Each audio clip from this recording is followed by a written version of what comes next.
नमस्कार, मैं जयप्रकाश आचार्य फ्रॉम सरस्वती विद्या मंदिर पूर्णिया।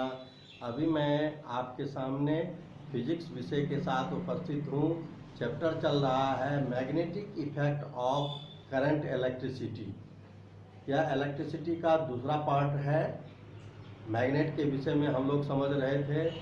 आज विषय लेके आया हूँ मैग्नेट में मैग्नेट होने का क्या कारण है, एक लोहे के टुकड़े में मैग्नेट नहीं होने का क्या कारण है। तो कोई मैग्नेट है, जैसे उदाहरण के लिए यहाँ देखें, ये मैग्नेट है, ये मैग्नेट है, ये जो मैग्नेट है हमारे हाथ में, और ये लोहे का टुकड़ा है, काटी नील है। यह हमेशा अट्रैक्ट करेगा, यह कभी भी रिपेल एक दूसरे को नहीं करेगा। लेकिन मैग्नेट एक दूसरे को रिपेल करता है। यह मैग्नेट हमेशा इस नेल को अट्रैक्ट करता है, लेकिन मैग्नेट यह इधर अट्रैक्ट कर रहा है, लेकिन इस पार उलट देने पर यह रिपेल करता है। जैसे देखिए यहाँ अट्रैक्ट नहीं हो रहा है, अतः लाइट पोल अट्रैक्ट नहीं करता है। चलिए मैग्नेट के विषय में समझेंगे क्या कारण है मैग्नेट होने का, इसके पीछे क्या रीजन है। तो बहुत सारे साइंटिस्ट ने इसकी इन्वेंट किया, तो उन्होंने देखा कि मैग्नेट के अंतर्गत एक छोटा छोटा क्षेत्र होता है, छोटा छोटा क्षेत्र होता है मैग्नेट के अंतर्गत, जिसको हम लोग डोमेन कहते हैं। वह डोमेन में एक लीनियर लाइन की तरह, सीधे रेखा की तरह एक ही डायरेक्शन में मैग्नेटिक फोर्स चलता है।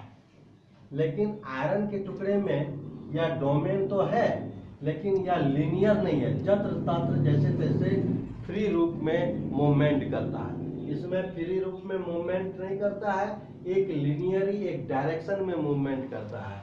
और लोहे के टुकड़े में फ्री रूप से मूवमेंट करता है, इसलिए लोहा का टुकड़ा मैग्नेट नहीं है और मैग्नेट में मैग्नेटिज्म है।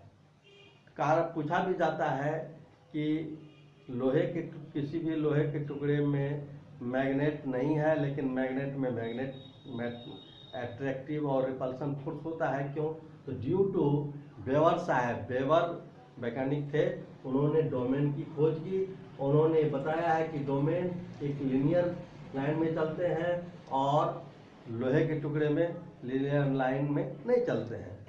तो लोहा का टुकड़ा और एक मैग्नेट हमेशा अट्रैक्ट करेगा, लेकिन मैग्नेट और दूसरा मैग्नेट अट्रैक्ट भी करता है और रिपेल भी करता है। इसलिए प्रश्न रहता है, repulsion is sure evident of magnetism, अर्थात repulsion is sure evident of magnetism, मतलब प्रतिकर्षण ही चुंबक की असली पहचान है।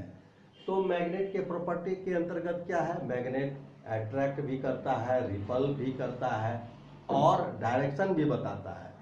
तो अट्रैक्ट कैसे करता है,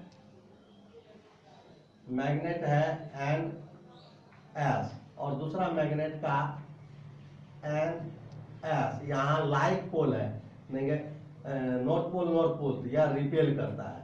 तो मैग्नेट लाइक पोल में एस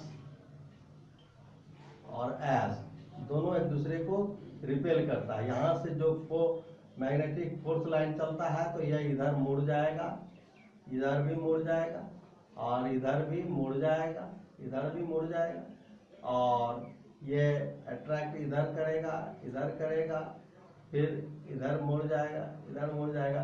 तो इसलिए लाइक पोल में रिपल्सन होता है और अनलाइक पोल, जैसे कि ये हुआ एस पोल, साउथ पोल, ये हुआ नॉर्थ पोल, दोनों एक दूसरे को अट्रैक्ट करता है, दोनों एक दूसरे को अट्रैक्ट करता है। कहता है like pole repel, unlike pole attract. Magnet में ये प्रॉपर्टी पाया जाता है।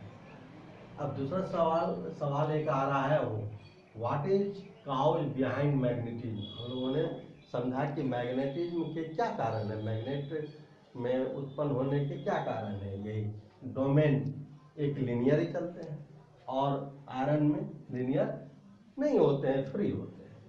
दूसरा क्वेश्चन आ रहा है, why magnet always shows north and south direction. प्रश्न है कि मैग्नेट को अगर स्वतंत्रता पूर्वक लटका दिया जाए तो हमेशा नॉर्थ और साउथ पोल के डायरेक्शन में भी खड़ा हो जाएगा। कितना भी घुमा दिया जाए लेकिन वह हमेशा नॉर्थ साउथ पोल ही बताएगा। इसके पीछे रीजन क्या है? तो इसके पीछे रीजन वैज्ञानिकों ने पाया कि यह अर्थ जो पृथ्वी है जिस पर हम लोग रहते हैं, यह पृथ्वी, या देखिए यह अर्थ जो है एक विशाल भास्ट बार मैग्नेट की तरह है, जिसका मैग्नेट का south pole north, geometrical north की ओर है। जिधर उत्तर दिशा है उधर मैग्नेट का साउथ पोल है, और जिधर भौगोलिक दक्षिण दिशा है उधर मैग्नेट का नॉर्थ पोल है। इसलिए मैग्नेटिक नीडल को जब हम नॉर्थ पोल पर लाते हैं तो वह 90 डिग्री पर खड़ा हो जाता है, नॉर्थ पोल 90 डिग्री पर होता है, और इक्वेटर अर्थात विषुवत रेखा पर यह 0 डिग्री बताता है। जैसा देखिए आप, ये 0 डिग्री बता रहा है। लेकिन हम लोग का भारत यहाँ पर है, यहाँ पर कुछ एंगल बताते हुए जैसे कि 15 से 17 डिग्री तक यह झुका रहता है। यहाँ पर एक इंक्लिनेशन बताता है 15 टू 15 टू 17 डिग्री इंक्लिनेशन होता है, झुका रहता है इस प्रकार। तो डायरेक्शन नॉर्थ और साउथ बताने के पीछे रीजन है पृथ्वी भी एक बार मैग्नेट की तरह यूज होता है, बार मैग्नेट की तरह व्यवहार करता है। तो यह पृथ्वी मैग्नेट बना कैसे, इससे संबंध में बहुत सारे मत हैं वैज्ञानिकों के, लेकिन जो मत अधिक प्रचलित है वह इस प्रकार है कि पृथ्वी के कई लेयर, जैसे कि सियाल, सीमा, निफे, अर्थात क्रोड जो है, क्रोड दो प्रकार के हैं। एक क्रोड जो अंदर में है वह ठोस है, वह निफे है, निकेल और आयरन का बना हुआ है। उसके ऊपर आउटर कोर होता है जो पिघला हुआ रहता है, और उसके ऊपर सीमा, सिलिकॉन और मैग्नीशियम जैसे है पदार्थ, और उसके ऊपर सियाल अर्थात सिलिकॉन और एल्युमिनियम जैसे पदार्थों से बना होता है, हल्की पदार्थों से बना होता है। इस प्रकार पृथ्वी कई लेयर में है। तो ज्वालामुखी का, वोल्केनो का इरप्शन होने पर अर्थ के अंतर्गत बहुत सारे रेडियो एक्टिव एलिमेंट होने के कारण इसमें बहुत सारे संवहन अर्थात संवहन धारा चलती रहती है, जिसके कारण इसमें मैग्नेटिज्म उत्पन्न हो गया है। धन्यवाद।